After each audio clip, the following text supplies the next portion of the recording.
Mikami Satoru je 37-godišnji, prosječan čovjek koji vodi miran i običan život u savremenom Tokiju, a kao svoj najveći uspeh smatra to što još uvijek nije izgubio nevinost.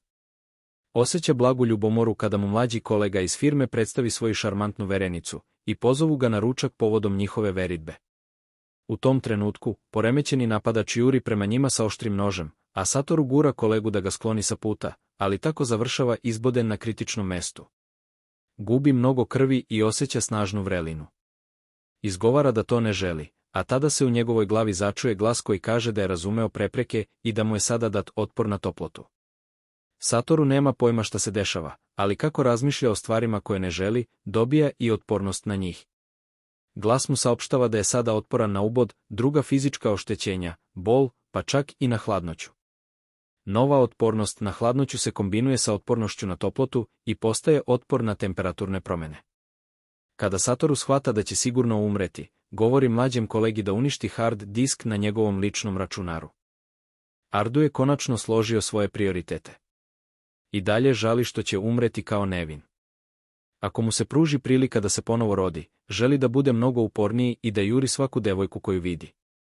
Glas u njegovoj glavi ga čuje i daje mu jedinstvenu veštinu Predator, ali ne baš onakvog predatora o kojem bi gledali na vestima. Izgleda da je Satoru izgubio previše krvi pa je počeo da bunca i kaže da, ako je neko nevin u njegovim godinama, treba ga uporediti sa mudracem i da ima potencijal da postane veliki mudrac. Glas ga opet čuje i daje mu jedinstvenu veštinu, veliki mudrac. Ako ovako gledamo, čak i ja zaslužujem da me zovu mudracem. Gde je moja posebna veština? Satoru tek tada uspeva da obrati pažnju na glas u glavi i kaže mu da ućuti i pusti ga da se na trenutak odmori, ali onda sasvim ostaje bez a i igra za njega završava. Ali tada za njega počinje novi život. Život u svetu o kome nema pojma. Svet pun magije, čudovišta, mitskih bića i stvari koje su daleko izvan njegove mašte nalaze se oko njega, ali trenutno naš junak ne može ništa da vidi i pita se gde se nalazi. Pita se šta se desilo. Posljednje čega se seća, bilo je da je čuo neki glas u glavi, a onda je shvatio da je već mrtav. Ali, to mu nije bilo dovoljno da izgubi prisebnost. Jedini put kada je zaista paničio bio je kad se upiškio u gaće u osnovnoj školi. Imao sam druga kojem se isto to desilo, ali u srednjoj školi, i nakon toga nikad više nije došao na časove. On se sada reinkarnirao kao slajm i nalazi se u pećini, ali mu treba dosta pokušaja i grešaka da shvati šta ga je snašlo, jer sem dodira gotovo ništa ne može da osjeti. Najveći tragovi njegovog stanja su to što se biljka prosto rastvori i upije u njegovo telo čim je dotakne, kao i to što mu je telo sada bez oblika, elastično i odskače na dodir. U trenutku kada shvati da je slajm, prilično se rastuži, ali se brzo navikne na to. Njegovo novo telo je prilično praktično jer ne mora ni da jede ni da spava, ali ipak pojede mnogo biljaka koje pronađe oko sebe, čisto zato što nema ništa pametnije da radi. Ipak, ništa ne izbacuje iz tela i pita se gde nestaje sva ta hrana. Odgovor mu dolazi od glasa iz njegove glave. Sve ide u njegovu beskonačnu utrobu, koja je deo njegove jedinstvene veštine Predator. Saznaje da je glas zapravo posljedica njegove druge posebne veštine, velika mudrost, koja funkcioniše kao njegova Aleksa, pa ćemo je tako i zvati. On saznaje za veštinu Predatora, pomoću koje može da pojede bilo šta, analizira to, upije njegove veštine, pa čak i preuzme njegov izgled. Isprobao je to na biljkama koje je upravo pojeo i otkrio da se one zovu hipokjutetrava, koja raste samo na mestima bogatim magikulima i koristi se kao sastojak u lekovitim napicima. Naš junak pita velikog mudraca, odnosno Aleksu, da objasni magikule Henlekiju koji ima 5 godina, a ona mu kaže da su to čestice magije koje su osnova celokupnog života. On dolazi do zaključka da može da skladišti lekovite napitke u svom telu, što mu Aleksa i potvrđuje. Zato odlučuje da pojede svaku posljednju biljku u pećini i sačuva je za kasnije. Zatim pronalazi svetleći kamen koji se zove magiston i koji je prilično vredan, pa i njega pojede. Tokom svog pohoda na hranu, gubi ravnotežu i upada u jezero, samo da bi shvatio da slajm ne može da pluta, ali srećom jezero nije duboko, inače bi mogao da eksplodira iznutra. Sine mu pametna ideja i koristi vodu kao mlaz za kretanje i upravo na taj način stiče veštinu da to radi. Međutim, gubi kontrolu i lansira se pravo prema nevidljivoj barijeri. Osjeća udarac, ali nema bol, i Aleksa ga obaveštava da on može da osjeća bol, malifikacije i sposobnosti, ali će i dalje dobijati štetu od udaraca. U tom trenutku nekoga doziva dubokim glasom i pita ga da li ga čuje, oslovljavajući ga kao on mali. Slime može da čuje kako mu se taj neko obraća, ali ne može da odgovori jer nema usta. Iako ga neznanac pita da kaže nešto, ne može da progovori i javlja mu se u mislima, samo da bi otkrio da može da mu pročita misli. Ova opasna, nepoznata prilika je besna i grmi po pećini, tresući celu njenu unutrašnjost, ali njegov bes prelazi u zabavu kada shvati da ga mala sluz ne može videti.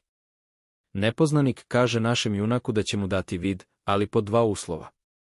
Prvi je da se ne uplaši kada ga ugleda, a drugi je da će često dolaziti da razgovara sa njim.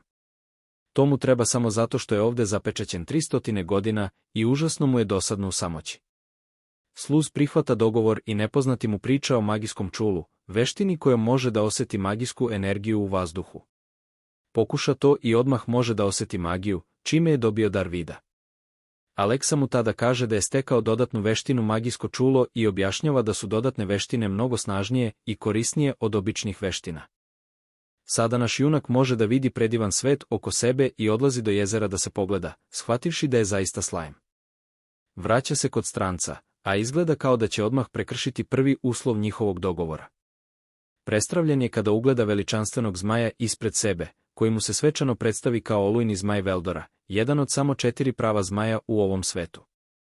Veldora je radoznao kako to da jedan slime ima svest o sebi i sposobnost razmišljanja.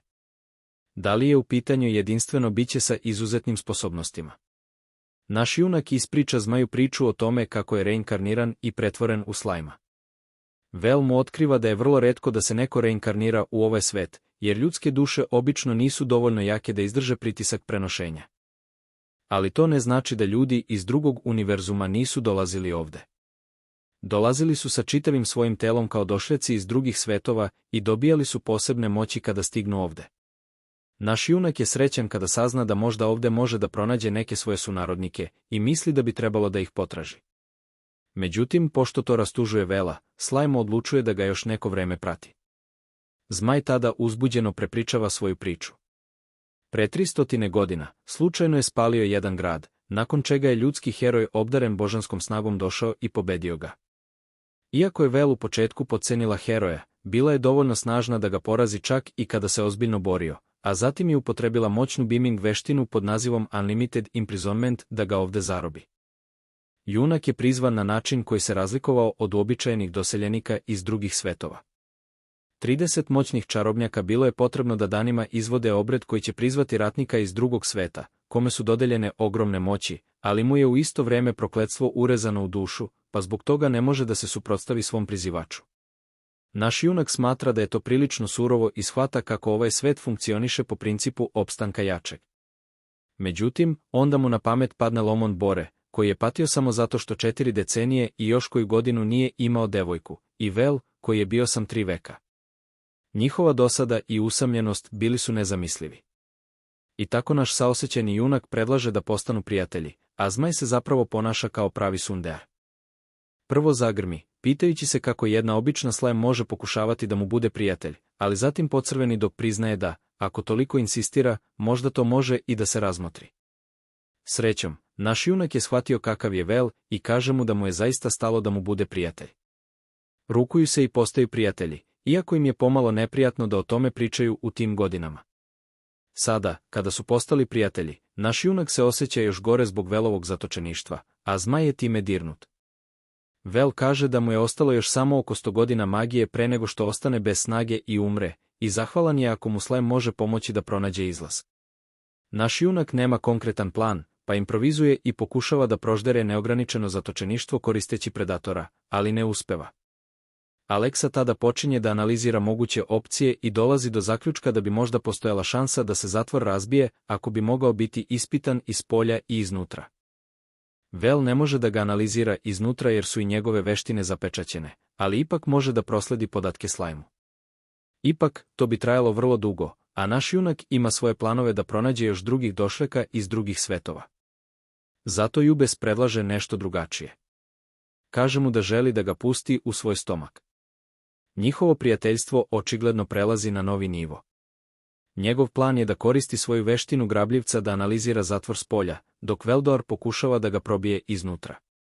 A pošto će biti u njegovom stomaku, neće nestati čak i ako zatvor ne može da se razbije. Vel ima poverenja i misli da je ovaj način, da sa prijateljem pokuša da razbije zatvor, mnogo zabavniji nego da sedi i čeka da se nešto dogodi. Ali pre nego što pređu na to, želi da svom prijatelju Slimeu da ime, čime bi mu obezbedio božansku zaštitu. I on želi da dobije ime od njega i da mu ga vrati. To će biti kao prezime koje će biti urezano u njihove duše da dokažu da su ravnopravni. Vel želi zanimljivo prezime, a pošto je on zmaj oluje, naš junak ga nazove Tempest kada osjeti da je to pravo prezime i Vel ga sa zadovoljstvom prihvata. Zatim on daje ime Slimeu Rimuru, sada su oni Rimuru Tempest i Veldor Tempest, prijatelji i ravnopravni. Čim naš junak dobije novo ime, doživljava unutrašnju promenu, fizički se ništa nije desilo, ali je osjetio da se nešto duboko u njegovoj duši izmenilo. Sada, kada ima ime, kreće sa planom da oslobodi Vela iz večnog zatočeništva. Proteže se i proguta čitav zatvor, a Aleksi daje zadatak da ga analizira. Nestanak čudovišta klase katastrofa Veldoruha potresa ceo svet.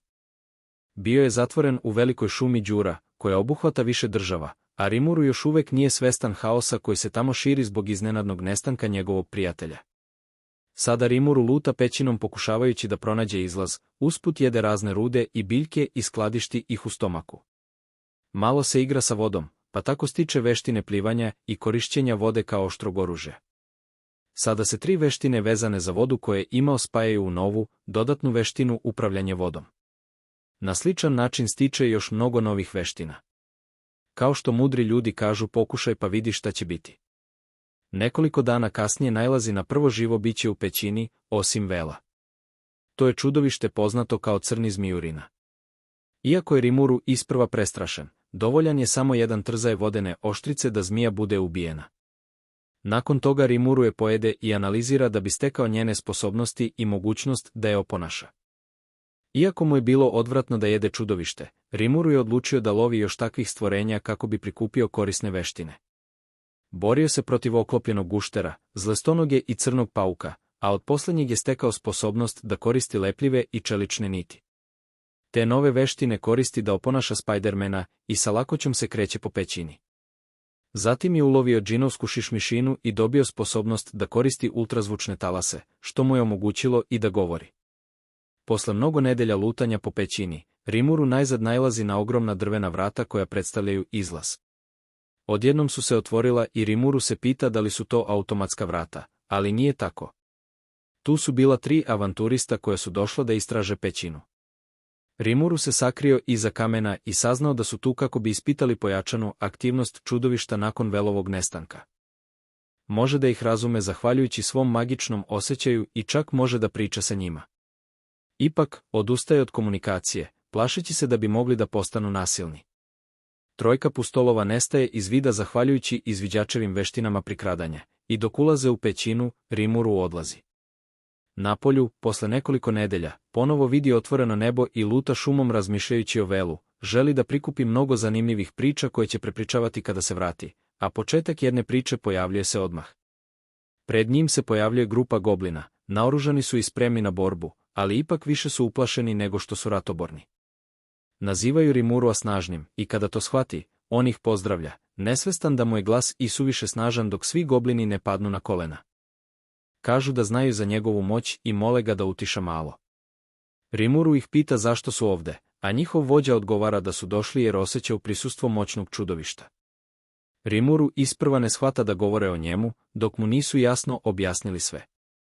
Međutim, sada kada su se uverili u njegovu snagu, zamole ga za uslugu.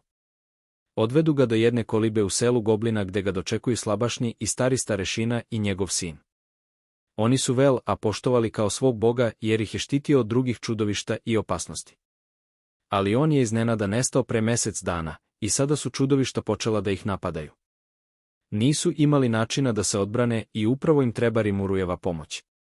Sigurni su da on nije samo obično slime stvorenje posle njegove aure, bilo je nemoguće poverovati u to. Ovo je prvi put da Rimuru čuje za svoju auru, pa se pogleda pomoću magijskog čula.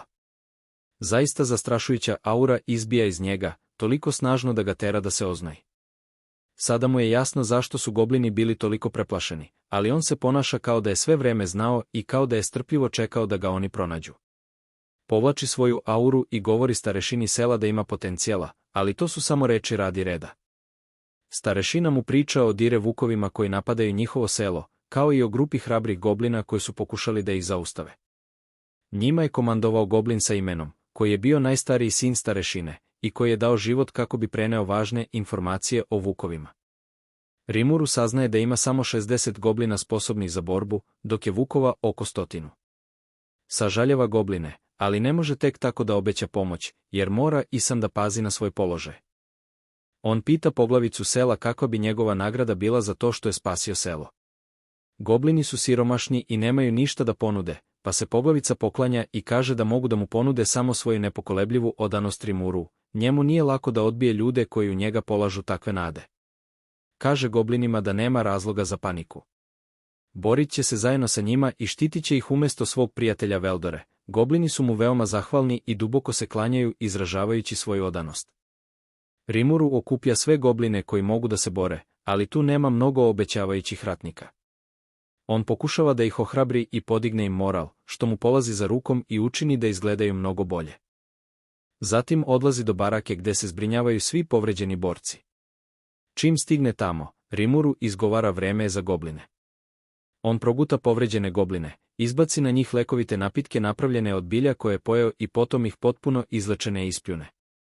Na ovaj način uspeva da izleči sve povređene gobline i još jednom ostavlja gobline zadivljene svojim sposobnostima. Pošto sada ima više saveznika na svojoj strani, Rimuru donosi odluku da podigne ogradu i dodatno učvrsti odbranu sela. Po mraku, vukovi jure da unište selo, ali nailaze na stražu od goblina i improvizovanu ogradu. Ispred njih stoji Rimuru i savetuje ih da se povuku ako žele da prežive još jedan dan, ali vođa vukova ga potcenjuje. Mislivši da je samo običan slajm, naređuje svom čoporu napad na selo, ali se vukovi povređuju dok naleću na čelične žice koje je Rimuru zategao oko ograde. Goblinci ispaljuju strele na ranjene vukove i dotuku ih do kraja. Vođa vukova to primeti i pojuri da završi sa Rimuruom pre bilo koga drugog, ali se zapetlja u lepljivu nit. Onda Rimuru koristi svoju veštinu vodeni sečivo i prekida njegov život zauvek. Ponudi preostalim vukovima izbor, ili da se predaju ili da umru, nadajući se da će izabrati da pobegnu podvijenog repa. On pojede telo njihovog vođe, stekne veštine koje su karakteristične za vukove i pretvori se i sam u vuka. Iskoristi veštinu pretnje i zareži glasno, dajući vukovima još jednu priliku da pobegnu, ali oni umjesto toga kleknu pred Rimuruom i priznaju ga kao vođu. Rat je dobijen, ali sad su i opasni vukovi postali Rimuruovi poslušnici, brzo zaboravljajući sve nesuglasice sa goblincima. Broj vukova odgovara broju goblina i Rimuru odlučuje da ih upari. Želi da preuzme i administrativne poslove, ali nailazi na problem jer goblini nemaju imena, pa ne zna kako da im se obraća. Iako poglavica tvrdi da oni mogu da komuniciraju i bez imena, Rimuru im kaže da će ih sve imenovati, čisto radi lakšeg sporazumevanja. Goblini su šokirani i presrećni, kao da su upravo dobili premiju na lutriji. Poređali su se ispred Rimurua, a poglavica predvodi red. Rimuru saznaje da se sin poglavice, koji je poginuo u borbi, zvao Riger, pa to ime daje drugom poglavičinom sinu. Poglavici daje ime Rigerd, a i otac i sin su mu na tome neizmerno zahvalni. Za ostale gobline koristi jednostavan obrazac za davanje imena. On dodaje bilo kakav zvuk koji mu padne na pamet posle reči gob, pa daje imena kao gob, gob i tako redom. Goblini su prezadovoljni, a Rimuru se osjeća krivim što ne ulaže dovoljno truda u davanje njihovih imena. Međutim, tada poglavica Rigeret pita da li je Rimuru u redu da imena svih goblina dodeli odjednom, ali neznanje je često blagoslov, pa naš junak smatra da tu nema nikakvog problema. Kada su goblini završeni, dolazi red na vukove. Prvi u redu je sin predvodnika i Rimuru vidi po mahanju repova da mu nijedan vuk ne zamera ništa. On daje ime sinu vođe ranga, a zatim odjednom počinje da se topi, gubi kontrolu nad telom i vid mu se muti. Bio je to ozbiljan danak za davanje imena čudovištima. To je trošilo mnogo magične energije. Upravo je to Rigeret hteo da mu kaže kad ga je Rimuru prekinuo u svoje srećne nesvesnosti. I ne shvatajući šta se dešava, Rimuru je dostigao svoj maksimum, što je dovelo do aktiviranja režima spavanja kako bi povratio svoju snagu.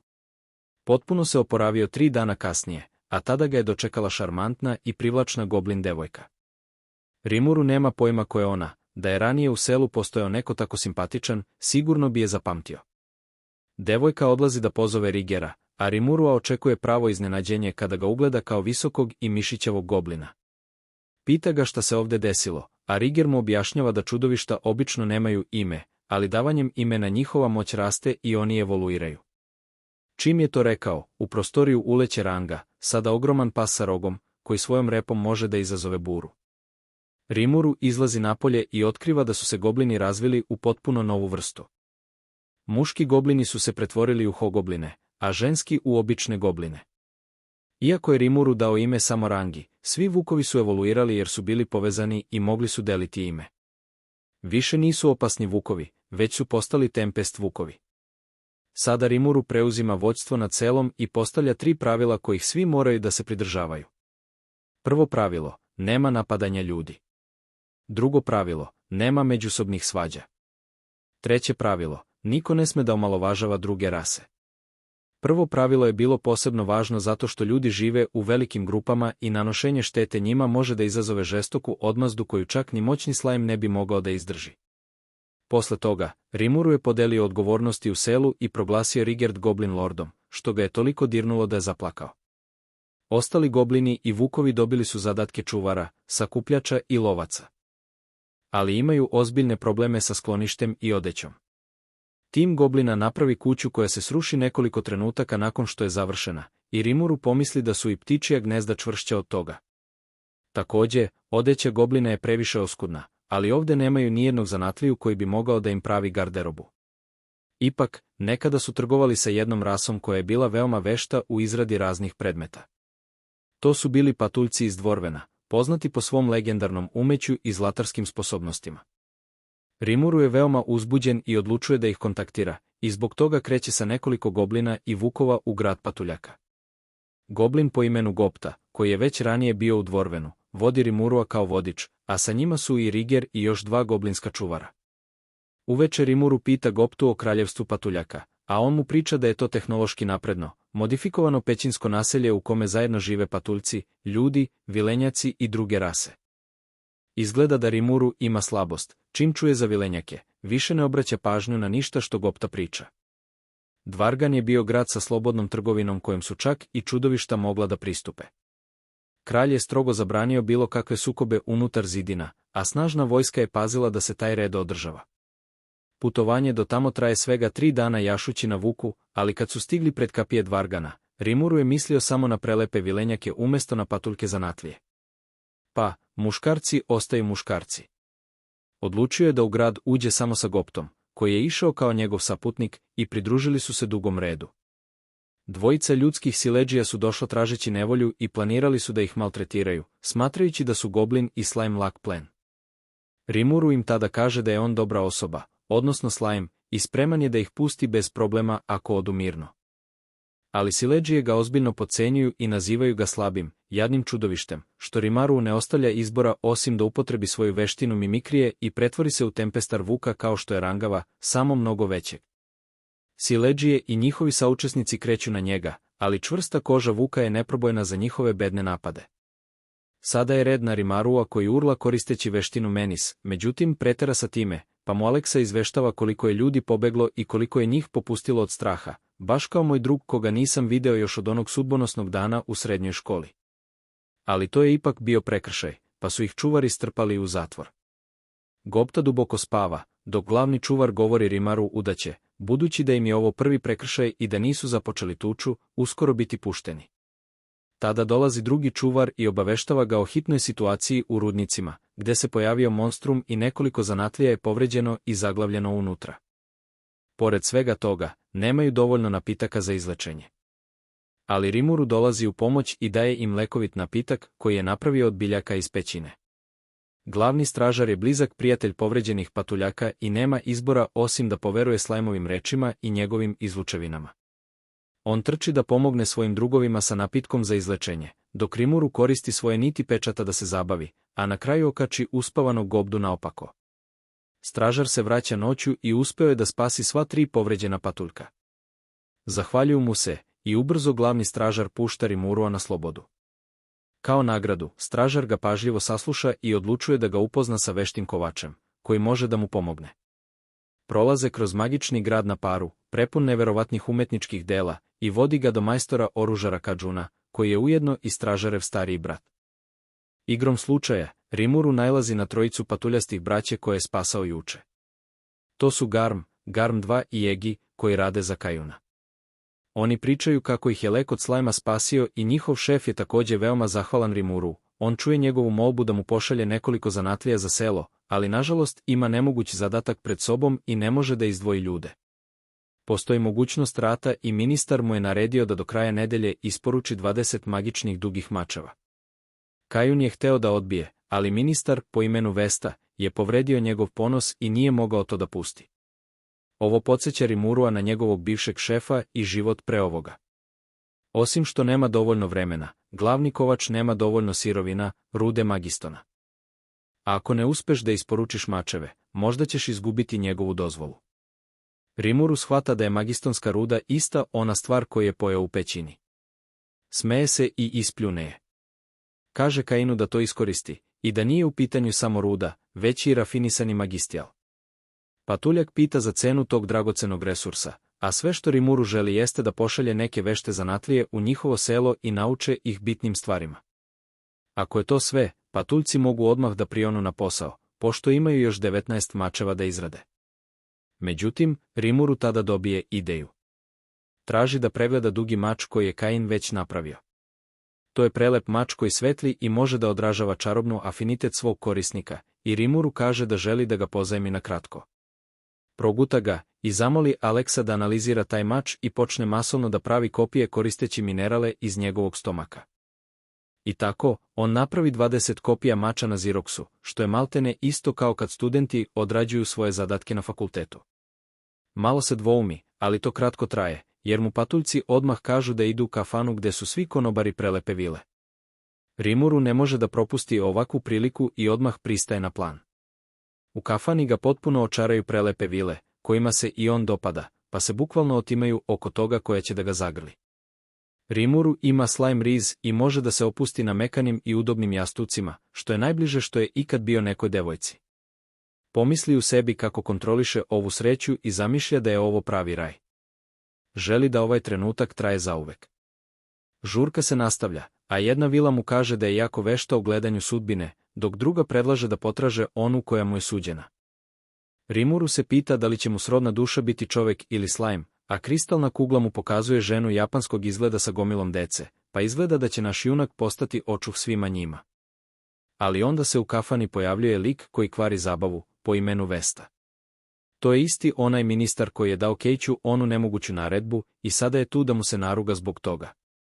Pravi je Karen i čini se da je tu naredbu dao samo zato što nije bio u dobrim odnosima sa kovačem. Povrh svega, želi da razgovara sa menadžerom i pita zašto uopšte dozvoljavaju jednom slajmu da uđe u tako ugledan lokal. Rimuru je ali ne želi da se zamera nekom ko je na položaju. Acagin je uz njega, a ima i lične razmirice sa tim muškim Karenom. On ga je snažno udario i nokautirao, ali sada Rimuru brine šta će biti dalje. Kajun već ima plan. Mislio je da će biti proteran i odlučuje da postane jedan od zanatlija koje će Rimuru povesti u svoje selo. Njega hapsi rođeni brat, a obojica su iznenađujuće opušteni povodom nečega što će sutra biti glavna vest. Završavaju u zatvoru, a Gobda i dalje spava. Pitam se koliko još sati mu nedostaje da obori svetski rekord. Kajuna i njegove saučesnike čeka suđenje, ali on to lako shvata i čak kaže da će se izvući bez kazne. Kajun priča svoju priču njega i muškarca Karen veže dugogodišnje poznanstvo. Želeo je da koristi tu službu i postane noćni komandant pod kraljem, a Karen je ostao bez zamenika. Bio je ljubomoran na njega i, kada mu je jedan ambiciozan projekat propao, svalio je svu krivicu na Kajuna i čak dao lažne izjave da bi ga naterao da napusti posao. Čak i posle svega, kovač nema zle namere i smatra da on nije zao čovek, ali ostavljajući prošlost po strani, sklapa usmeni dogovor sa Rimuruom, a njegovi ljudi također odlučuju da ga slede. Dolazi dan suđenja i pojavljuju se pred kraljem heroja patuljaka, Gajsalom Dvargom, koji je bio poštovan kao hrabar i častan ratnik. Kadziun i njegovi prijatelji dobijaju dodeljenog advokata po službenoj dužnosti, ali njega je već potkupila Karen i on im bez stida sabotira slučaj. Rimuru misli da bi bolje bilo da zovu Sola. Sudija presuđuje da im je kazna prinudni rad u rudnicima, i Rimuru misli da je to baš nepošteno, ali tada kralj razgovara sa Kadinom i pita ga da li bi ponovo želeo da se pridruži njegovoj ekipi, ali on odbija, govoreći da je već potpisao ugovor koji neće prekršiti, čak i ako mu kralj to naredi. Kralj poštuje majstora kovača, pa zato menja presudu tako da mu ide u korist. Proteruje Kajuna i njegove drugove, ali ga i to čini tužnim. Tako su Kajun i braća patuljci prognani i kreću zajedno sa Rimuruom ka selu Goblina. Ali čekaj, Rimuruje, mislim da si nešto zaboravio. Prošlo je nekoliko nedelja otkako se Rimuru vratio iz Dvargana sa Kajunom i njegovom ekipom, koji sada vredno rade na razvoju sela Goblina. Kajun je kovač, Garm pravi oklop, Garm 2 je vešt u izradi finih zanata, a Egi je arhitekta.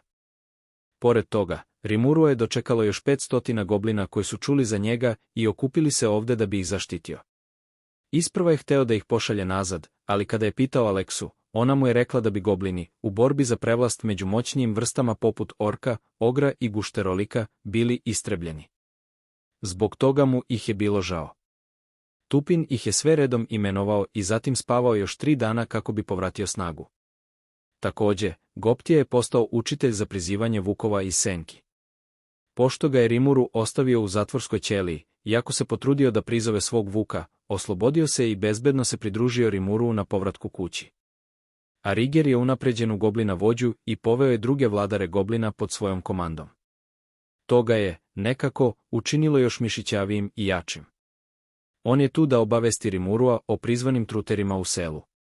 Bili su to ljudi, najverovatnije izvidnici neke moćne nacije koja želi da proširi svoje granice. Međutim, ispostavlja se da je to družina koja je Rimuru otvorila vrata pećine u drugoj epizodi. Sa njima je i žena sa maskom, jedina prava ratnica u grupi, koja svojom veštinom mačevanja i vatrenom magijom uništava mravlje čudovište koje ih progoni. Ali, u trenutku kada posljednji mrav kreće da je napadne zajedno sa Rimuruom, ona iznenada klone i slabi. Rimuru je spašava i prži mrava koristeći svoj novi potez Crni grom. Njoj tada spadne maska i Rimuru shvata da je to ona koju je video u kristalnoj kugli. Ona koristi moć sopstvene duše Šizu, iskusnu ratnicu koja sve radi svojim tempom. Iako se avanturisti u početku iznenade kada ugledaju pričljivi šlajm, odlaze u njegovo selo gde uživaju u gostoprimstvu Rigera. Međutim, dok predstavlja Slajma kao gospodara goblina i iznenađuje avanturiste, Rimuru koristi priliku da se našali, ali samo Šezu razume foru jer je to referenca iz stvarnog sveta. Oni mu se zahvaljuju i predstavljaju se. Onaj prosečnog izgleda, nazovimo ga Joe, je ratnik i vođa njihove družine. Plavokosa devojka, Aron, je čarobnjak. Treća osoba deluje baš lenjo pa ćemo ga zvati lijenjivac. Joe priča Rimuru o obližnjem kraljevstvu Bluminga koje je bilo uznemireno jer je Veldora nestao. Zato ih je njihov cehmajstor poslao ovde da istraže veliku šumu đura. Prilično su pričljivi, ali Rimuru je zahvalan na tim informacijama i takođe saznaju da ni ceh ni kraljevstvo ne bi trebalo da imaju bilo kakav problem sa tim da oni razvijaju svoju teritoriju. To su moji gosti sa krasta pa Rimuru odlučuje da ih zadrži preko noći. Uveče nalazi Šizu samu i pomisli da je to savršena prilika da je pozove na sastanak. Počinju da pričaju i on saznaje da je ona zapravo iz Japana i da je prizvana ovde tokom Drugog svjetskog rata, dok je sa majkom bežala od bombardovanja. Rimuru kaže da je to tužno. Aleksa pusti Despacito. Šalim se, nije stvarno. On kaže Aleksi da želi nešto da uradi kako bi joj raspoložio Šizu, koristi telepatsku vezu i pokaže je koliko se Japan razvio od Drugog svjetskog rata. Ona je zaista srećna, ali onda doživi još jedan napad i stavlja svoju masku nazad. Pre nego što Rimuru uspe bilo šta da pita, Kain dolazi da ga odvede na neki važan razgovor i zadirkuje ga usput. Sledećeg jutra, Rimuru pronalazi Šizu na istom mestu kao i prethodnog dana i pita je da li voli svoje selo, dodajući da je dobrodošla da ostane koliko god želi. Međutim, ona mora da krene na put kako bi pronašla čoveka koji ju je prizvao i postavila mu nekoliko pitanja. Osim toga, plaši se da bi mogla da prouzrokuje seljanima mnogo problema sa kojima oni ne bi znali kako da se izbore. Riruru i ostali čekaju da im požele srećan put, ali devojkama uvek treba više vremena da se spreme nego momcima. Neke stvari su iste, ma u kom svetu da se čovek nađe. Ali tada Šizu počinje da se ponaša čudno, a bolovi koje trpi postaju sve jači. Jauče i grči se od bola, a onda je maska puca, oslobađajući silu koja je dugo bila skrivena u njoj. Stub vatre podiže oblake dima koji prekrivaju celo nebo i Šizu počinje da lebdi kao da je opseda duh, a potom eksplodira i snažni plamenovi je okružuju. Tek tada avanturisti shvataju da joj je pravo ime Šizu Aizawa, heroina poznata kao osvajačica plamenova. Njena slava je bila na vrhuncu pre 50 godina i trebalo je da se povuče iz borbe. Dakle, naš junak se zaljubio u baku, ali šalu na stranu, izgleda da ona više ne može da obuzda svoje plamenove, pa Riruru kaže Rigertu i Rigertu da evakuišu selo. On također naređuje Rangeti da bude u pripravnosti, jer ih uskoro očekuje borba.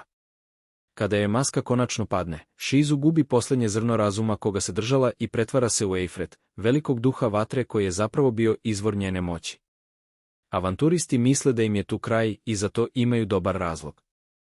Eifret doziva 3 leteća salamandera, a oni spalju selo koje su Riruru i njegovi prijatelji upravo izgradili. On govori avanturistima da i oni beže, ali oni ponosno stoje pred opasnošću, spremni da rizikuju svoje živote kako bi spasili svog prijatelja i legendarnu heroinu Šizu od duha koji je opseda. Pre nego što borba počne, Riruru pita Eifret šta zapravo želi, ali on je tip koji više voli da razgovara pesnicama i odmah ga napada. Riruru pokušava da se odbrani, ali njegov vodeni mač ispari još pre nego što ga dotakne. Avanturisti uspevaju da se održe protiv jednog salamandera, dok Riruru priziva Rangu i pokušava da izbegne preostala 2 i da ih savlada. Njegov vodeni mač više nije od koristi, a korišćenje veće količine vode moglo bi da izazove ogroman oblak pare koji bi uništio čitavu okolinu zajedno sa neprijateljima, tako da o tome ne može ni da razmišlja. Ipak, primećuje da Erenova ledena koplja nanose štetu salamanderima i Aleksa mu govori da su magični napadi efikasni protiv duhova. Riruru ima jednu ideju i traži od Erena da puca ledenicu prema njemu. Ona se dvoumi, ali ga ipak posluša, pa Riruru proguta ledenicu, analizira je i stiče sposobnost da je koristi. Odlazi korak dalje i unapređuje napad u sačmaricu od ledenica, kojom u jednom moćnom potezu obara 2 salamandra. Preostali salamandar odlučuje da bude samoubica i diže sebe u vazduh ispred avanturista, ali Džo nekako uspeva da blokira tu eksploziju i zaštiti svoje prijatelje. Međutim, sada su svi iscrpljeni i Riruru naređuje Rangi da ih odvede na sigurno. Pošto su ostali nasamo, Riruru i Eifrit sada mogu da se bore bez zadrške. Vatreni duh započinje bitku tako što priziva vatrene klonove i stvara polje lave oko Rirurua, pokušavajući da ga otopi. Riruru uništava klonove sa sačmaricom od ledenica, ali se već našao u Eifritovoj zamci, pošto ovaj koristi napad Flar Krug. To je bio snažan napad i Riruru se uspaničio misleći da će njegov kratak i čudesan život, sada kada je Slime, uskoro završiti. Međutim, ne prima nikakvu štetu i pita Aleksu šta se dešava. Ona mu objašnjava da ima otpornost na promjene temperature, pa zato svi vatreni napadi automatski nemaju nikakvog efekta. Sada se situacija potpuno promenila i Riruru hvata Ifrita pomoću svojih čeličnih niti koje su magično otporne na vatru, pa ga zadirkuje govoreći mu da ga je podcenio i da su svi njegovi napadi beskorisni protiv njega. Zatim odlučuje da jednom za svagda završi borbu koristeći svoju jedinstvenu veštinu, predatora, te ga proguta čitavog i tako ga odvoji od Šizu, u Rirurovom stomaku. Ifrit je prestravljen što tamo susreće Vela, koji želi da mu bude sljedeći protivnik. Šizu je postala previše slaba nakon svega što se dogodilo, a sada je Riruru pored nje dok se ona odmara. Zahvaljuje mu se što ju je spasio i što ju je sprečio da povredi ljude koje je volela, i zato želi da mu ispriča svoju priču kako bi se ljudi sećali njenog života. Počinje od dana kada joj je selo gorelo, a ona bežala sa majkom. Kada su plameni jezici odjednom okružili i kada se našla licem u lice sa gospodarem demona Leonom, moćnim čovekom sa hladnim i surovim pogledom. Pomislio je da je mrtva i smatrao je neuspelim eksperimentom. Ali, kad je video da je živa uprkos teškim opekotinama 3. stepena, pomislio je da ima posebnu vezu sa vatrom, pa je prizvao Eifrita i naterao ga da opsedne telo te devojke. Leon je odmah isprobao svoje novo oružje, jer se jedna ludzkasta pticolika stvorenja usudila da ga napadne nadajući se da će i sama postati gospodar demona. Na njegovu zapovest, Eifrit je preuzeo kontrolu nad Šizu i spalio pticu dok od nje nije ostao ni trag. Leon je bio impresioniran i odlučio je da promeni njeno ime iz Šizu u Šizu, i tako je postala njegova verna pomoćnica, mada nije baš imala mnogo izbora. Imala je i drugaricu u domu gospodara demona, devojku koja je kao i ona bila prizvana iz drugog sveta, i zajedno su pronašle i udomile malog zlatnog lisca. Sve je išlo kako treba dok jednog dana njena prijateljica nije rešila da unese lisića u rezidenciju, a lisić je zarežao na Leona. Gledajući u njemu pretnju, Eifrit je preuzeo kontrolu nad Šizu i ona je pretvorila i lisića i svoju drugaricu u pepeo. Kada je shvatila šta je uradila, devojčica se uplašila za ceo život. Ipak, nastavila je da služi gospodaru demona kao njegova najbliža pomoćnica dugi niz godina, sve dok jednog dana heroj nije napao, a Leon pobegao ostavljajući Šizu u pozadini da ga štiti. Borila se protiv heroja, ali je veoma lako izgubila, iako ju je heroj mogao bez problema ubiti, to nije uradila. Umjesto toga, ponudila je Šizu besplatnu seansu kod terapeuta i rekla je da je sada sve u redu. Osjećanja koje je izgubila su je se vratila i počela je da plače kada je heroj odlučio da je usvoji. Također je Šizu dala masku koja je mogla da je pojača otpornost, pa čak i da potisne duh napora u njoj. Zahvaljujući heroju, Šizu je saznala više o ovom svetu, a zahvaljujući maski, naučila je donekle da koristi Eifritovu moć i sama postala heroina, trudeći se da pomaže onima kojima je pomoć bila potrebna. Međutim, jednog dana heroj je iznenada nestao bez traga, samo je rekao Šizu da će se sigurno ponovo sresti jednog dana. Da bi popunila prazninu u svom životu, Šizu je odlučila da još više pomaže svima, i ljudi su počeli da je zovu novom heroinom. Ali nakon što je to radila nekoliko decenija, ostarila je i postalo joj je teško da potiskuje Eifrita, pa se povukla i postala učiteljica za decu iz drugih svetova u kraljevini Ingraša. Uživala je u vremenu koje je provela podučavajući decu i vodila miran život, a neki od njenih učenika su završili školu i krenuli svojim putem. Jedan od njih je čak postao veliki majstor, onaj koji nadgleda sve cehove u zemlji. Kada je videla da su njeni učenici već ostvareni i da joj je sve teže da kontroliše Eifrita, Šizu je napustila posao i započela svoje posljednje putovanje kako bi pronašla čoveka koji ju je prizvao i postavila mu nekoliko pitanja, a to putovanje ju je dovelo ovde, uz nekoliko zabavnih avantura. Zamolila ga je da jej kaže svoje pravo ime, a za uzvrat mu je otkrila svoje. Zatim ga je zamolila za jednu uslugu. Želi da je pojede, baš kao što je pojeo njenu kletvu. Ne voli ovaj svet, ali ga ne mrzi dovoljno da bi ga proklela, i pošto ne želi da postane deo ovog sveta nakon smrti, želi da je Rimru pojede i dopusti joj da se odmori u njegovom stomaku. On prihvata njene molbe i odlučuje da nastavi putovanje koje je ona ostavila nedovršenim. Šizu mu kaže da je verovatno želela da Leon Cromwell, jedan od najmoćnijih gospodara demona, prizna da je ona zaista bila čovek. Također je želela da sazna da li postoji način da se deca koja su prizvana u ovaj svet mogu vratiti svojim kućama. Počela je suviše brzo da gubi snagu, a Rimru se zaklinje na oba svoja imena da će postaviti ova pitanja Leonu. Dok mu zahvaljuje, Šizu umire i njeno telo postaje staro i krhko. Rimru tada koristi svoju jedinstvenu veštinu grabljivca na svojoj srodnoj duši i proguta je, nadajući se da će sanjati lepe snove zauvek u njegovom stomaku. Zaista, Šizu u snu ponovo sreće svoju majku i srećno živi u svom svetu u večnosti. Ne plačem ja. To su neki ninđe što samo seku luk i opet su mi u sobi. Ekspedicijska družina i Ragerd dolaze da provere kako je Šizu, ali ostaju bez reči kad zateknu nekog drugog unutra. Ragerd i Ranga odmah prepoznaju da je to Rimru, dok pustolovi teško mogu da poveruju da je uplakana plavokosa osoba, koja izgleda potpuno isto kao Šizu, zapravo ona prijateljska sluz. Rimru im onda ispriča celu priču o tome kako je Šizu umrla i zamolila ga da je pojede, pa je zato uzeo njen lik. Svi su tužni, ali onda Rimru doda kako je Šizu mislila da su oni previše nepromišljeni i skloni opasnostima. Počinju međusobno da se prepucavaju, pa tuga brzo prolazi. Družina odlučuje da odu i izveštavaju o onome što su pronašli u šumi, obećavši da će ispričati samo najbolje o ovom mestu i sluzi koja tu vlada.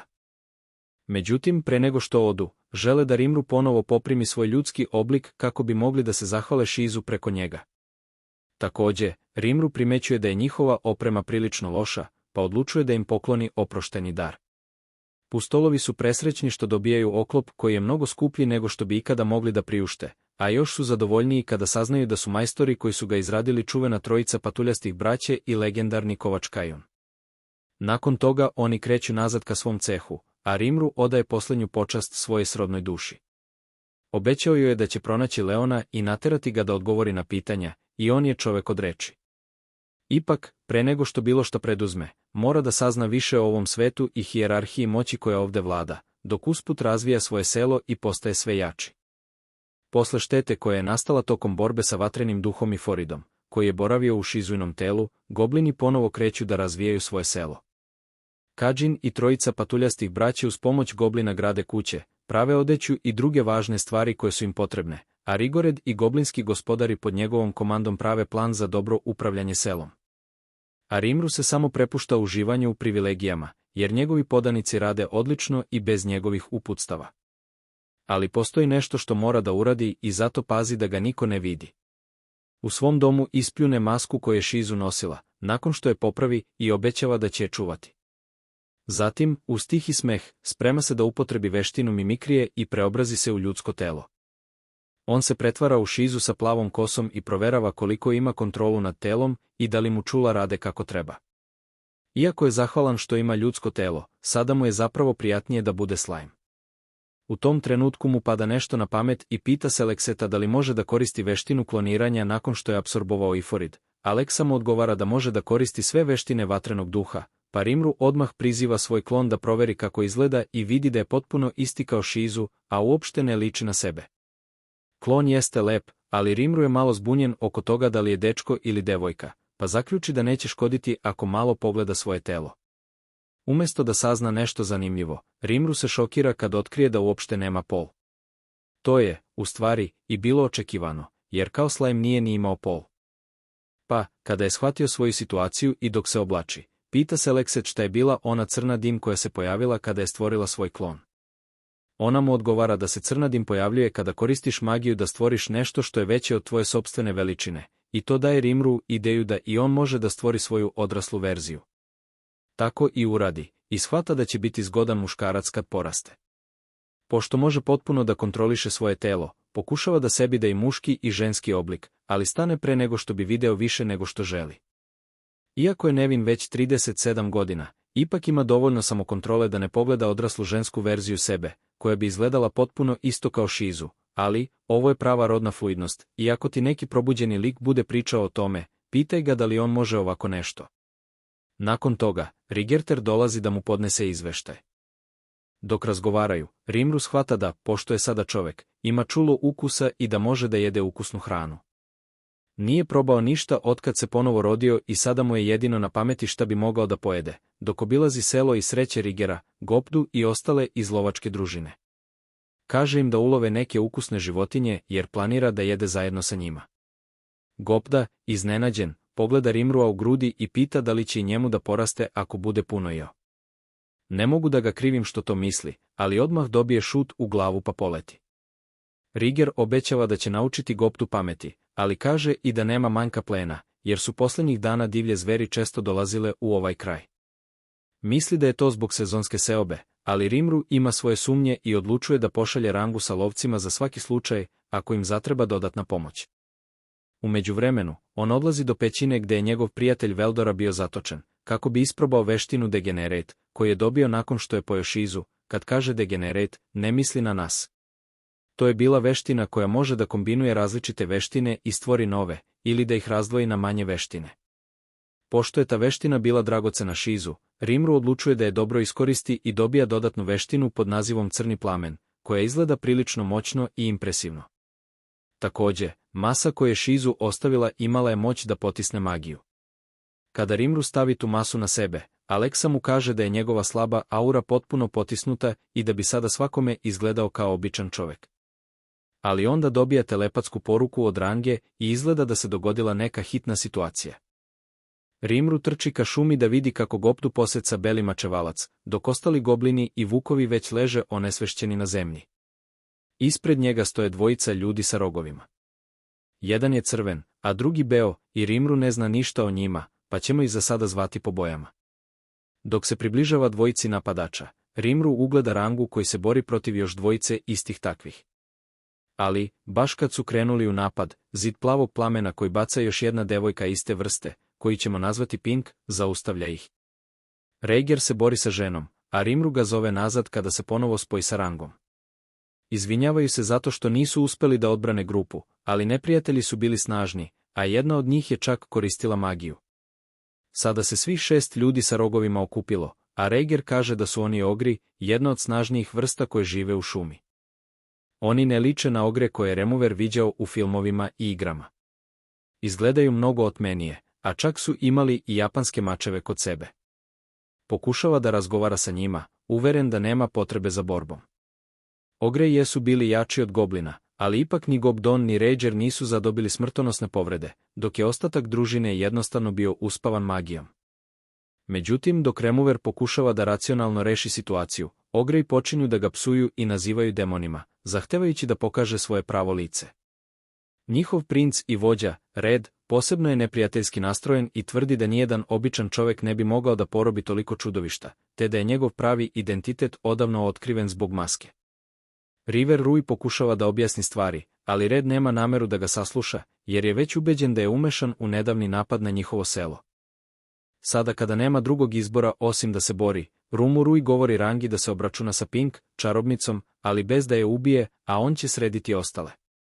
Ranga je zabrinut što treba da se bori 1 protiv 5, ali Rumu Rui je uveren da će uspeti. Red ga podcenjuje i misli da je samo budala koja ima previše samopouzdanja. Napada ga svom snagom, ali njegov mač ne pogađa Rumu Ruija, koji se već premestio ispred krupnog momka sa maljem. Dok se krupni sprema da ga napadne, Rumu Rui koristi dah za paralizu i uspavljuje ga, a onda ga napada žena bez imena s leđa. On izbjegava taj napad, ali se potom zbuni kad se okrene i vidi njene ogromne obline. Ipak, koristi niti za zapečaćivanje da je veže pre nego što ga momak tipa ubice napadne.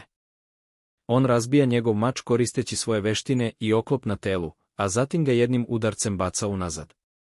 Sada su ostala samo dvojica, crveni i beli, i stari mačevalac naglas izgovara svaku veštinu koju je Rumu Rui upravo iskoristio, zajedno sa stvorenjem od kojeg ju je preuzeo, uz upozorenje crvenom da možda ima još veština.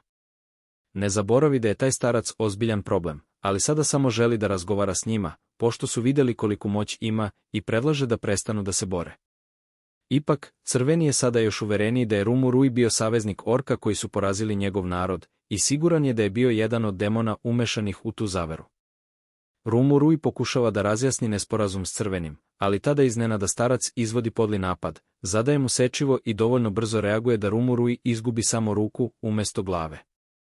Starac je iskoristio svoju magičnu moć i oborio odbranu da bi posekao sopstvenu ruku, ali ni to mu nije bilo dovoljno. Sada crveni misli da imaju čistu šansu za pobedu i izgovara nekoliko lepih reči koje se ukratko mogu prevesti kao ponos ide ispred pada. Ali Rumu Rui tada samo podiže svoju odsečenu šaku, apsorbuje se jedne strane i odmah regeneriše ono što je izgubio, pitajući ogre da li i dalje misle da mogu da pobede. Crveni koristi svoj specijalni napad, vatreni udar preko plamena, ali Rumu Rui je otporan na vatru i izlazi iz plamena bez problema.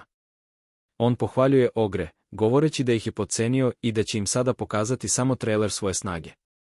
Skida masku i oslobađa zastrašujuću auru pre nego što pokaže svoju novu veštinu crni plamen.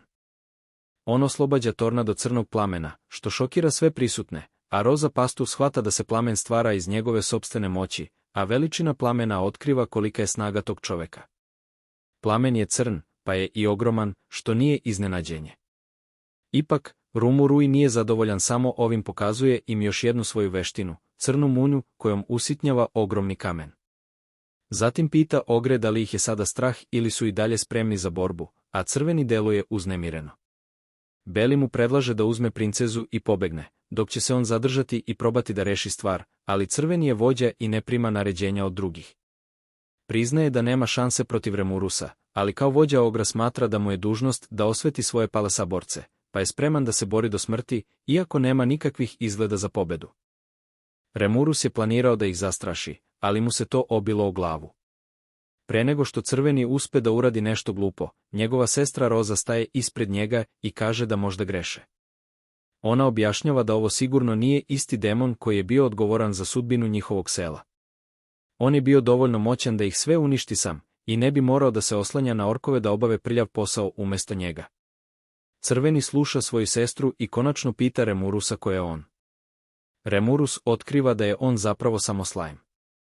Zatim se pretvara u svoj pravi oblik, penje se na Rangina leđa i pokazuje ogrejima da njegova maska nije ista kao ona koju su nosili njihovi napadači. Ogreji su najzad shvatili svoju grešku i crveni pada na kolena pred Remurusom i izvinjava se. Stvar je rešena, i Slime poziva ogre da dođu u njihovo selo i pridruže se gozbi koju priređuju večeras. Iako imaju određene sumnje, on im kaže da, pošto niko nije stvarno povređen, sve je u redu.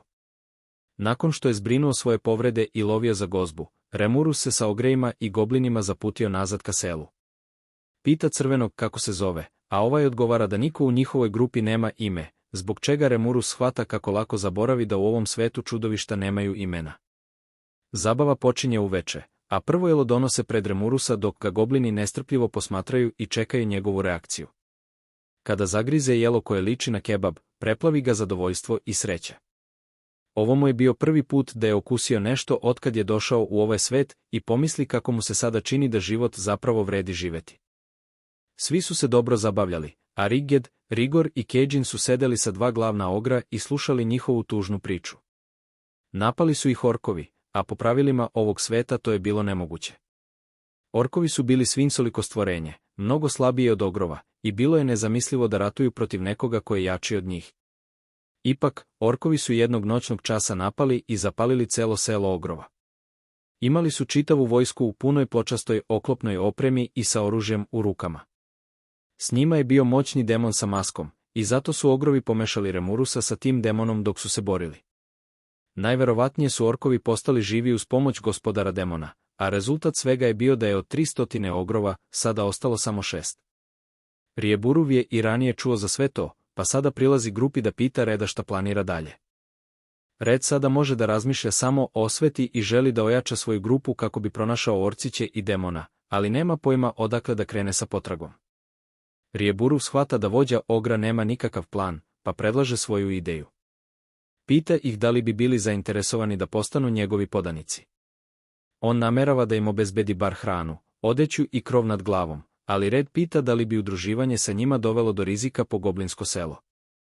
Rijeburuv odgovara da je i to razmatrao. Ako bi 1000 orka napali sela, moguće je da bi pre ili kasnije stigli i do njihovog. Zato je uvećanje broja ljudi i borbene snage ključno za opstanak sela, a Rijeburuv planira da se bori rame uz rame sa ogrima u slučaju bilo kakve opasnosti. Red kaže da mu treba malo vremena da razmisli o svemu i odlazi u šumu kako bi pronašao pravi odgovor, jer sudbina ovog klana zavisi od njegove odluke. Sledećeg jutra posećuje Rijeburuvovu kuću i kaže da su ogri ratnički narod koji nemaju problem da služe nekome koji jači od njih. Pod uslovom da će posle poraza vođe orkova moći sami da biraju svoj put, Red odlučuje da prihvati Rijeburuvovu ponudu i postane njegov podanik. Rijeburu smatra da je Red sebi zadao težak zadatak ovakvom odlukom i želi da bude siguran da se zbog toga neće pokajati. Zato okuplja sve ogre u svoju prostoriju kako bi im dodelio imena, što će biti dokaz da su njegovi podanici. Ogri su bili zapanjeni što namerava sve da imenuje, a čak i kada je princeza ogara objasnila da postoji rizik kada se imenuju moćnija čudovišta, Rijeburuv nije poslušao njeno upozorenje. On samouvereno misli da već zna sve o iscrpljivanju magije, ali pošto ih je ovoga puta bilo samo 6, smatra da neće biti problema. Prilično sam siguran da će opet nastradati, i to samo zbog količine samopouzdanja koju ima. Red sa zahvalnošću pristaje da mu veliki Slime dime, a ostatak grupe nema ništa protiv toga. Rijeburuv započinje proces davanja imena, a sledeće što čuje jeste glas dva nezadovoljna koralinina koja se žale kako treba da brinu o njemu. Otvara oči i vidi da na njegovom slime telu odmaraju dva mala slajma. Još uvek pospan, pita devojke ko su one i pokušava da shvati šta se desilo. Iznenada ga pozdravlja ogre princ i obaveštava ga da je nakon što je dobio ime Benemaro evoluirao u Kiina. Rijeburu se sada seća da je izgubio svest baš kada je davao imena ogrima, pita se Leiksu o Kijinima i saznaje da su oni retka podvrsta rođena među ogrima. To su dobre vesti, i Rijeburu primećuje da Ben, koji je ranije bio crven, sada izgleda manji, ali snažniji. Prekrseskinja Pink sada se zove Ming Shuna i Rijeburu vidi da je postala još draža. Ogrovka koja ga drži je stidljiva, a on već pronalazi dve stvari koje mu se mnogo sviđaju kod nje. Iza Bena stoji onaj starac bele kose koji je Rijeburu odsekao ruku, zove se Hakueru. I on sada izgleda dosta mlađe, a tu je i Sui, ubica. Seleksa objašnjava Rijeburu da davanje imena moćnijem čudovištu zahteva još više magije i zato je pao u nesvest posle samo 6 ogra. Šesti Ogar, Kuro, već je postao Kiđinov učenik i kad dolazi da pozdravi Rijeburua, naš junak se obradovao što je bar on ostao normalnog izgleda među svim tim lepim licima, što ga posebno podsjeća na njega samog, budući da je i on nekad izgledao sasvim prosečno. Rijeburu posmatra kako Haku obučava mlade gobline mačevanju, ali je prilično strog instruktor koji nemilosrdno tuče svoje učenike, a za sve je kriv Gopta koji je sav srećan izjavio da želi da nauči da koristi mač. Također vodi razgovor sa Benom o Ork Lordu, jedinstvenom čudovištu koje se među orcima rađa jednom u nekoliko vekova. Možda je ovo malo preuveličano, ali pričalo se da Ork Lord uliva takav strah među saborce da postaje najuspešniji vođa. Pošto orci koji su napali njegovo selo nisu marili za sudbine svojih saputnika, Ben je siguran da ih je predvodio Ork Lord. Rijeburu pita da li možda postoji neki drugi razlog za napad na njih, a Ben odgovara da je pre nekoliko meseci u njihovo selo došao neki sumnjiv demon i ponudio mu da mu da ime. Međutim, učinilo mu se da je to prevara, pa je odbio demona, rekavši mu da udvostruči ponudu i da je da sledećoj osobi. Maskirani demon je potom napustio selo, ali ga je pre toga prokleo, i Ben misli da demon sada možda pokušava da mu se osveti, mada veruje da nije mogao da preuzme ime od nekog nepouzdanog gospodara. Rijeburu je polaskan i pita kako se demon zvao, ali Ben se čak ni ne seća, dok Sue ne izlazi iz senke i ne kaže da je to bio Gelmud. Kada se prisetio, Rijeburu shvata da je Gelmud zapravo demon koji je dao ime njegovom bratu. Pita se da li taj Gelmud samo luta svetom pokušavajući da deli imena čudovištima i smatra da je to prilično čudna zanimacija. Sue je stigla sa važnim vestima o tome kako prepoznati gušteroljude, jednu od jačih vrsta koje žive u močvarnim delovima šume. On je video kako odlaze u obližnje selo goblina na pregovore i smatra da bi mogli da dođu i ovde. Posle nekoliko dana otkako su priključili njemu, ogrima je potpuno prijalo život u selu i lepo su se uklopili u sistem. Šuman objašnjava braći patuljcima kako se pravi mulj od helmotisa kada Shane ulazi u radionicu držeći Rimurua u naručju. Sama se proglasila za sekretaricu i pošto je delovala odgovarajuće, Rimuru joj je dozvolio da ostane na toj poziciji. Međutim, to je možda stvorilo jaz između dve Kain lepotice, koje obe žele da provode što više vremena sa Rimuruom, maltene ga razlače kao testo za picu, dok Garam i njegova braća posmatraju kako se dve žene bore oko muškarca koji čak nije ni iste vrste kao one. Ali on nekako uspeva da oboje istovremeno zadovolji. To je ona rekla. Shion vodi Rimumrua u trpezariju gde Ben i društvo već sede, i čim su čuli da je Shion spremila večeru za njega, neki stari strahovi su im ponovo isplivali na površinu, pa su jednostavno beži, govoreći da mora da izvidi okolinu. Rimuru uzima svoj ljudski oblik i, videvši kako se Ben znoji, pita se da li ona zapravo nije baš dobro u kuvanju, uprkos tome što deluje sposobno. A kad je iznela svoje jelo, koje izgleda kao da je iz kanalizacije, shvata da je bio u pravu. Sačekajte ljudi, meni se povraća čim sam to video. Shion insistira da Rimuru odmah počne da jede, a Ben ne sme ni da ga pogleda, dok je Haku do te mere nestao iz prostorije da ga niko ni ne primećuje.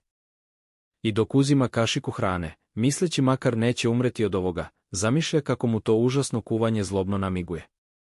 Znojeći se pita Aleksu za pomoć, a ona mu kaže da zatvori oči i zabode kašiku udesno ako ne želi da umre. Rimuru posluša i zabode kašiku desno, samo da bi shvatio da je stavio pravo u usta Godarda, koji se sasvim slučajno našao pored njega. Jelo je užasno baš kao što izgleda, i God pa se zagrcne, krene da se guši, lice mu poplavi i onesvesti se naslonjen na svoj telefon pokoj duši, mali goblin. Rimuru sada kaže Shion da sledeći put kada bude spremala nešto za jelo, mora da zamoli Bena da prvo proba i odobri. Nada se da će stari vođa obaviti posao kako treba, da više ne bi imali žrtava kao što je bio Godard. Voleo bih da vidim kako Gordon Ramsay probava njenu hranu i daje iskreno mišljenje. On odlazi da proveri jednog Kejina i njegovog pomoćnika, ali njih dvojica su toliko zauzeti pričom o svom poslu da Gordon nema priliku da se uključi u razgovor. Međutim, tada stiže River i ispašava Rimurua tako što mu prenese vest o dolasku izaslanika Guštera, koji je došao da ga poseti, a usput im se pridružuju i evoluirani ogri. Kada Rimuru stigne do Guštera ispred njihovog sela, oni počinju svoju vojnu rutinu i najavljuju dolazak svog vođe, mladog, ponosnog, upadljivog i prilično lakovernog Guštera po imenu Giburu. On izdeklamuje uvod za koji misli da je impresivan i navodi da će goblini sada imati čast da rade pod njegovom komandom, kao imenovanog Guštera i budućeg starešine svog plemena. Rimuru je iznerviran, a Shion je još napornija i stiska ga od besa. On joj kaže da prestane, ali da sam ja na njegovom mestu, uživao bih dok ne padnem u nesvest. Regard kaže da je ovaj zahtev bio previše iznenadan, ali da je Aks Erigan dok im priča o pretnji da će ork vojska napasti šumu. On kaže da bi zaštitio slabije od njih, ali onda primećuje mača Rigorda, dvojicu ogromnih i impresivnih ogrova, kao i zanosnu lepoticu koja na njega ostavlja najjači utisak. Gib razgovara sa svojim vojnicima i oni ne misle da u selu ima nekih goblina ili slabih bića. Rimuru misli da bi savez sa gušteroljudima bio koristan za obe strane, ali kad pogleda Ven i Voa, počinje da sumnja, jer imati prijatelje kao što su oni je još gore nego imati moćne neprijatelje. Sada Gib menja taktiku i kaže da je čuo za gobline koji ukrote opasne vukove i da bi ih zato postavio na važne pozicije u svojoj vojsci. Šion je sada zaista iznervirana, a Ben se smeši dok traži od Rimurua dozvolu da ubije smešne gmizavce. Rimuru ga nekako sprečava da postane nasilan i kaže čoveku gušteru da je on taj koji je vukove pridobio na svoju stranu. Gabe se smeje, rekavši da je to dobar vic, a Rimuru priziva Rungu da pokaže arogantnom gušteru istinu. Runga se pojavljuje u svom pravom, ogromnom obliku i koristi svoju veštinu pretnje da prestravi guštere, a Ben pita da li je on uvek bio tako veliki. To je zapravo korisno u ovakvim situacijama, kad treba zastrašiti budale, ali izgleda da Gabe ipak ima neku hrabrost. On se uopšte ne trza kad vidi Rungu, već mu prilično pristojno pohvali lepe oči i meko krzno. Kaže Vuku da je zaista veličanstvena zver, ali da je šteta što ga je prevario Slajm i pretvorio u roba, te dodaje da će on pobediti tog lukavog, zlog Slajma i osloboditi Vuka, kako bi ga pridobio za saveznika. Njegovi ljudi počinju da ga bodre, a on uživa u svojih 15 sekundi slave dok se Ranga besni zbog toga što je neka slučajna gušterica uvredila njegovog gospodara. Sprema se da pojede gušterovo meso kada Gopta iznenada veselo dotrči do njih. Fati je bio mrtav, kao i Srdib, Rumiuru i ostali, a Gopta im samo usputno kaže da je naravno živ. Aleksa ga analizira i govori Rimiru da je, kako bi neutralisao efekat šejninog kuvanja, goblin stekao veštinu otpornosti na otrov, a Slajm je impresioniran jer čak ni on nema tu otpornost. Gopta je polaskan, ali nema vremena da se hvali jer ga Ranga podigne i stavi ispred Gejba, uz reči da će razmisliti o njegovoj ponudi ako ga uspe pobediti. Rimiru je impresioniran i misli da je Vuk ispravno postupio. Da se on sam borio, jadni gušter bi odmah nastradao. Gabe je previše samouveren, a Tounov Rimiru kaže Gopleti da sve od sebe. Ako pobedi, dobit će oružje pravljeno po meri, a ako izgubi, morat će da pojede šajeninu hranu. Iako je kazna veća motivacija od nagrade, Gopta koristi sve što može da izbegne neuspeh, dok se ratnici spremaju za borbu, a Gabe kaže da su ljudi gušteri potomci zmajeva i da nikada neće izgubiti od običnih hagablina. Međutim, dok on priča, Gopta ne gubi vreme i baca svoje koplje prema njemu. Gabe ga jedva izbegava i pokušava da uzvrati, ali goblina nigde nema. Dok se gušter pita gde je nestao, Gopta izlazi iz njegove senke i šutira ga po potiljku, onesvešćujući ga. Nisam to očekivao, ali isto tako nisu ni gušter ni Rimuru, dok mu ostali ukazuju poštovanje koje šampion zaslužuje, Rimuru smatra da je Gopta možda neka vrsta genija. Tako stvari zaista stoje. Nikad nije verovao da će goblin pobediti. Očekivao je da će ga prebiti, a onda bi Ogrima i Rigoru ostalo da izlupaju guštere. Ali svi ostali su bili uvereni da će on pobediti, pa Rimuru odlučuje da se pravi kao da je i on tako mislio. Gušteri su u šoku još otkad je Goplet porazio njihovog vođu, a Rimuru im kaže da će im pomoći u borbi protiv orkova, ali da neće služiti nikome. Kada su gušteri pobegli, rekli su da će se vratiti. Vratiti. Zbog čega? Da dožive još veću sramotu. Sada Rimuru mora da smisli šta im je dalje činiti, i izgleda da će morati da se bavi time ranije nego što je mislio. Stoje video vojsku od 200.000 orka kako se kreće duž obližnje reke i procenjuje da će uskoro napasti teritoriju ljudi guštera. Rimuru je bio iznenađen tolikim brojem i pitao je svoje podanike koji bi mogao biti motiv orkova. Kađun kaže da su orci prilično glupa vrsta i da je moguće da neko drugi iz senke upravlja ovom invazijom. Rimuru se slaže, dodajući da bi iza ovoga mogao stajati gospodar demona, a glavni osumnjičen je demon po imenu Gelmud, koji je imao neraščišćene račune sa ogrovima. On sam želi da to bude gospodar demona kako bi mogao da se približi čoveku koji je naneo patnje njegovom dragom Šuzu. Ben odgovara da čak i ako nema gospodara demona iza orkova, oni bar imaju gospodara orka koji ih je ujedinio i samo tako legendarno čudovište može da vodi toliku vojsku orka. Dok su još uvek usred razgovora, Sura dobija izveštaj od jednog svog klona da je Drijada želela da se sastane sa njim. Iako Rimuru u početku nije imao nameru da prima nikoga, čim je čuo za Drijadu, prestao je racionalno da razmišlja. Već je viđao Drijade, šumske duhove nalik drvetu, u raznim igrama i stripovima, pa nije oklevao ni trenutka da je pozove unutra. U sredini stola niče cvet, iz kog izlazi lepa Drijada po imenu Trani, 1000 godina star, povučen duh šume, koji odavno nije sretao ljude. Osim toga, vrlo je učtiva i srdačna, pa se obrati Rimuru i njegovim ljudima, izvinjavajući se zbog iznenadne posete. Došla je sa jednom molbom. Ona želi da Rimuru pobedi orkovskog gospodara. Spušta se graciozno sa stola, a Rimuru je pomalo neodlučan da prihvati njen zahtev. Tada Ben izlazi napred i kaže Drijadi da traži nešto prilično sebično od potpunog stranca. Pita je zašto je došla baš ovde, podsjećajući je da postoje druge vrste koje su mnogo snažnije od goblina. Trej odgovara da je toga svesna i da bi otišla u selo viših bića da su svi oni živi. Ipak, ne može da zanemari postojanje Rimurua, koji je verovatno trenutno najjače biće u celoj šumskoj oblasti. Kaže da će, ukoliko naselje Drijada bude napadnuto od strane orkovskog gospodara, biti potpuno nemoćne da se odbrane, zbog čega je i došla da potraži pomoć od nekoga snažnog. Rimuru joj odgovara da za sada imaju samo pretpostavku da se pojavio orkovski gospodar, ali Drijade znaju sve što se dešava u šumi, tako da Trej može da potvrdi da zaista postoji orkovski gospodar. Rimuru je kaže da će dati odgovor tek nakon što sve dobro razmotri i prikupi više informacija, a Trej nema nikakav problem s tim. Ona možda ipak nije toliko povučena kao što sam isprva mislio, jer se zaista opušteno ponaša za glavnim stolom, dok su Rigered i Cage vidno nervozni sedeći pored nje. Rimuru nastavlja sastanak i pita da li neko ima pretpostavku šta orci zapravo žele, a Shona ima ideju. Ona zamoli Sua da ispriča okupljenima šta je otkrio dok je istraživao njihovo selo, i on odgovara da tamo nije zatekao nijedno telo. Nije pronašao ni jednog orka, niti bilo kakav leš, i to je bio način na koji su orci hranili svoju ogromnu vojsku. Rimuru ne razume na šta misle, a Trej objašnjava da je u pitanju jedinstvena veština gospodara orka gladan. Efekat jedinstvene veštine obuhvatio je sve orkove pod vlašću svog gospodara i oni su, poput skakavaca, proždirali sve što im se našlo na putu. Nisu štedeli čak ni svoje palasaborce, a uz to su dobijali snagu i sposobnosti svega što bi pojeli, postajući sve moćniji što su više gutali. Starv je bio sličan Rimuruovoj jedinstvenoj veštini predator, ali je imao i svoju manu. Orkovi su uvek bili gladni i nikada nisu mogli da se zasite, pa su bezumno nastavljali da gutaju sve pred sobom i uništavali čitave ekosisteme.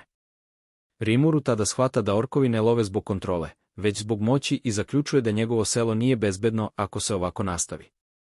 Oni su imali hobobline, kađene i tempes vukove, sve su to bila jela koje gladni orkovi nisu mogli da odole, a Ben primećuje da bi najsnažniji slajem na svetu orkovima bio najprimamljiviji zalogaj od svih. Trej ima još nešto da mu kaže. Ona mu priča da je postojao jedan demon koji je služio pod jednim demon gospodarem i pomagao orkima, a to je baš neko za koga su Rimuru i njegovi prijatelji bili zainteresovani. On smatra da je Trej mnogo promišljenija i suptilnija nego što deluje, i sada ga ponovo moli da u njeno ime pobedi gospodara orka. Rimuru nije siguran i pita Aleksu šta misli o Drijadi. Aleksa kaže da su Drijade bile čuvari šume i poznate po tome što donose božansku presudu zlikovcima, pa Trej može da se veruje. Dok razmišlja o borbi protiv 200.000 orka, Ša iznenada ga zagrli i kaže da će naravno on biti taj koji će se boriti i da nijedan gospodar orka ne može da se meri sa njihovim gospodarom. Rimuru je pomalo iznerviran, ali i on je razmišljao o istoj stvari. Izjavljuje da će se boriti i da su svi orci i njegovi podanici spremni da ga prate. Ipak, nakon što se ponašao tako samouvereno, postaje nervozan razmišljajući šta bi se desilo ako izgube. Predlaže da sklope savez sa gušter ljudima, ali njihov predstavnik deluje kao neka budala na koju ne mogu da se oslone. Želi da razgovara sa nekim odgovornijim, pa su traži dozvolu da on u njegovo ime porazgovara sa poglavicom gušter ljudi. Kad vidi tog zgodnog čoveka tako punog samopouzdanja, Rimuru na trenutak posumnja u to kog pola mu se sviđaju, ali brzo smiri svoje emocije i naređuje Su da nastavi sa svojim planom. Borba je trebalo da se odigra u močvari i bilo je od ključnog značaja da dobiju pomoć od gušter ljudi, ako budu ratovali na njihovoj teritoriji. I dok Su napušta prostoriju, ostaje nada za obnavljanje saradnje, uz veru da poglavica gušterolikih nije budala. Srećom, poglavar gušterolikih je ponosan, mudar i harizmatičan vođa koji je nasledio očevu čast. Prati ga ćerka, koja je također kapetan kraljevske garde.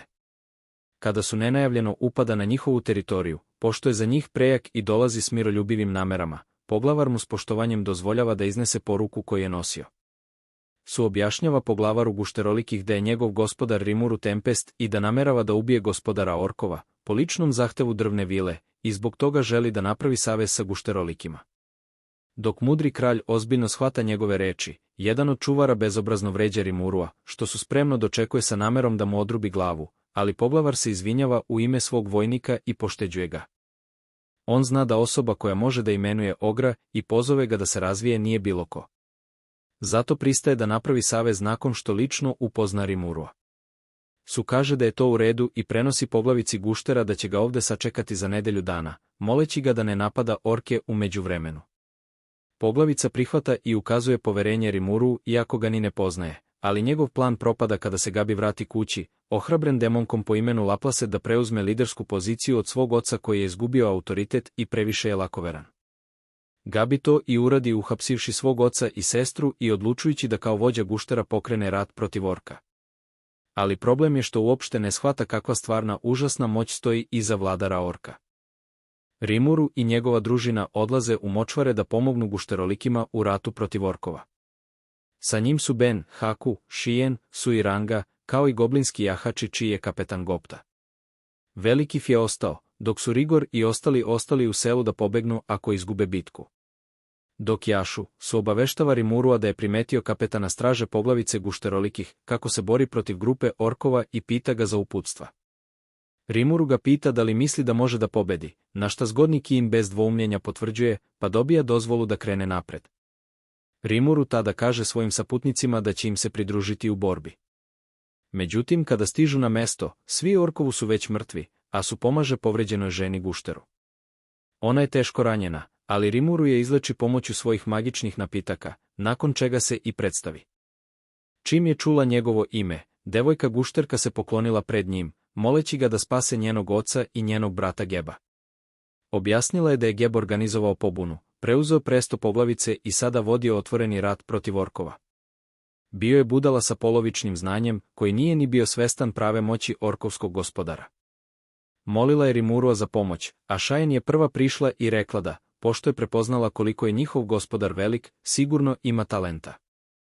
I pre nego što je Rimuru stigao bilo šta da kaže, ona je već prihvatila njen zahtev za pomoć u njegovo ime, kao prava sekretarica.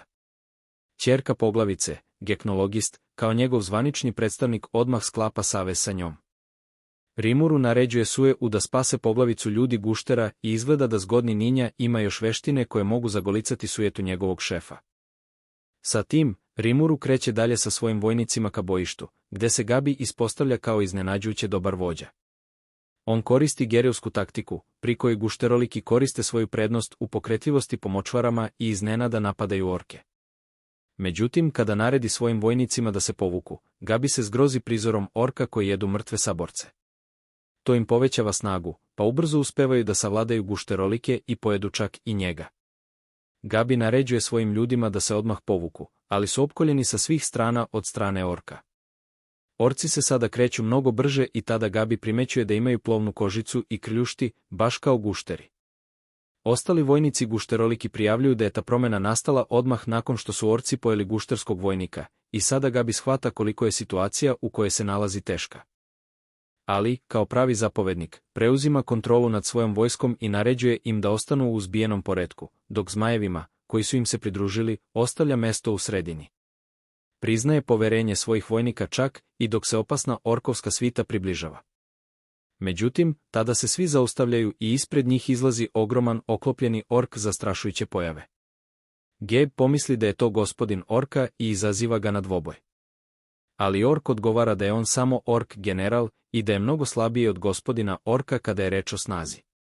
Sada je poglavica guštera nervozan, zamišljajući kako bi tek čudovište mogao biti gospodin orka, ali ipak ponosno prihvata izazov da se bori sa generalom 1 na 1. On jeste slabiji od orkovskog generala, ali ipak uspeva da se dobro bori, oslanjajući se na trozubac svog oca, koji nazivaju vrtložna koplja. Ali ork ima mnogo strašnije veštine od njega i Gabe jedva izbegava njegov napad. Njegovi vojnici ga bodre, a Gabe uzvraća sa neverovatnom žestinom, iznenađujući čak i generala orka, ali ipak ne uspeva da zada presudan udarac. Sada je ostao bez snage i dok je na zemlji, general orka silazi da ga ubije. Ali, Gabeov život spašava Gobda koji dolazi i odbija napad orka. Gabe misli da je Gobda zapravo vođa hobgoblinskog sela jer još uvek ne može da prihvati da je izgubio od običnog hobgoblina.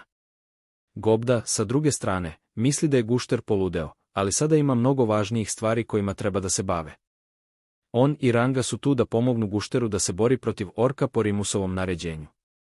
General orka je arogantan i preti im da će ih srediti ako mu stanu na put, ali pre nego što uspe da završi rečenicu, ogromne eksplozije crnog plamena protresu bojno polje i na hiljade orkova biva poraženo u trenu. To je bilo Benovo maslo, on se zapravo osvećivao svinjama zato što su uništile njihovo selo. Ariemurus je samo posmatrao svoje podanike kako prave haos iz vazduha i divio se moći koju imaju zahvaljujući njemu. General orka je bio ubeđen da bez obzira ko je došao da pomogne gušterima, niko nije dorastao orcima. I u tom svom samopouzdanju, napravi grešku i uvredi Riemurusa pred Rangom, koji potom odluči da pokaže orcima pravu snagu. Oslobađa napad velikih razmera moćnu oluju sa gromovima, poznatu kao oluja smrti, potvrđujući zašto je baš on olujni vuk. Crni tornada podižu i bacaju orke u smrt, a general orka nestaje u prašini od jednog udarca crnog munje. Tada se Ranga razvija u olujnog vuka zvezdanog sjaja i dobija još jedan rog. On provocira orkove, govoreći im da je to moć njegovog gospodara kad se usude da ga ismevaju, ali ispred njega nema ničega osim prašine i pepela. Na drugim delovima bojišta, Ben neprestano izvodi džinovske napade kao da ima beskonačnu magije, a Haku seče svoj put kroz horde orkova kao da kosi travnjak nedeljom ujutru. Samo jednim zamahom mača, Šion pravi mali kanjon na bojištu, pa veselo maše Riemurusu, nadajući se da mu se sviđa. Riemurus misli da je imati kuvare u sebe velika prednost i pita se šta radi su. On je također završio svoju misiju, spasao je poglavicu guštera i usput pobio sve orkove, a način na koji to radi ostavlja svakog guštera bez teksta. Čak preti i čoveku koji stoji iza orka, a koji ga posmatra kroz kristalnu kuglu, govoreći mu da će, kada njegovi svinjski poslušnici završe posao, on biti sledeći na redu. Pošto je većina orka već pobijena, pojavljuje se posljednji i najjači protivnik, a Riemurus ga odmah prepoznaje izdaleka.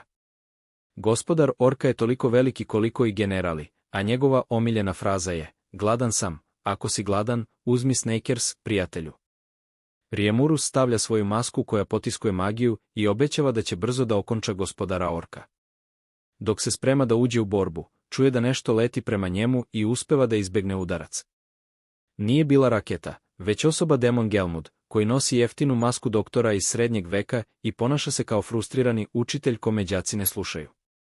On viče na Riemurusa, pitajući njega i njegove pomoćnike kako su se usudili da mu pokvare planove i spreče rođenje novog gospodara demona koga je mogao da kontroliše. On je sve svoje vreme provodio lutajući šumom, dajući imena raznim čudovištima i sejući seme postajanja gospodarom demona u njima kako bi stvorio ultimativnog pijuna. Kuhinje su besne kada shvataju da je to bio razlog zbog kojeg im se Gelmud uopšte približio i kasnije uništio njihovo selo. Međutim, pre nego što mogu da mu se suprotstave, Gabix reaguje kada ugleda čoveka koji mu je dao ime. On ništa ne zna i misli da je Gelmud tu da im pomogne. Ali kada mu demon kaže da je glupan i poruči da ga već jednom pojede gospodar orkova, Gabix ostaje bez reči. Gelmud naređuje gospodaru orkova da ne gubi više vreme i da pojede sve. Ali ork je zaintrigiran celom pričom o evoluciji u gospodara demona. Iznervirani demon mu objašnjava da će gospodar orkova, kada postane gospodar demona, preći u stanje orkovske katastrofe i vladati šumom. To je ono što on i njegov šef žele.